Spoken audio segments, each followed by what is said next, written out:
मैले यो बोलिरहँदा या भनिरहँदाखेरि कसैले सुन्दाखेरि या सुनिदिँदाखेरि तितो लाग्न सक्छ, तर सत्य जहिले तितो हुन्छ भन्ने कुरा त मैले बारम्बार भिडियो बनाउँदै आएको छु। र तपाईँहरूलाई म एउटा के निवेदन गर्न चाहन्छु भने इतिहासलाई लात हानेर कहिले पनि भविष्य उज्यालो हुँदैन भन्ने कुराहरू चाहिँ यो कुरा चाहिँ तपाईँहरू प्रष्ट हुनु जरुरी छ। जुन अहिले सुनसरीमा जिल्लामा देखिएको धरानको त्यो विजयपुरमा जुन दुई पक्षको विवादहरू छ, यहाँबाट अविलम्ब हटाएर हामी बीचको युगौंदेखि रहिआएको राई लिम्बूको सम्बन्ध त्यो विवादमा चाहिँ यदि तत्काल सरकारले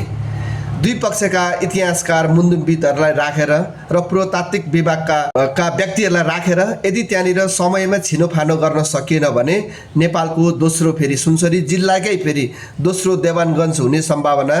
प्रबल सम्भावनाहरू तपाईँ हामीले देखिरहेका छौँ। किनभने त्यो एउटा लिम्बू दरबार हो, तर दरबारभित्र पनि एउटा पूजा गर्ने याक्थुङहरूको यो लिम्बू संस्कारभित्र पर्ने पूजा गर्ने ठाउँभित्र छिरेर चाहिँ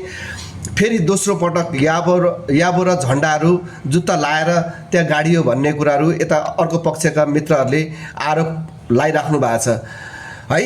यदि मैले अघि भनिहालेँ सरकारले समयमै तत्काल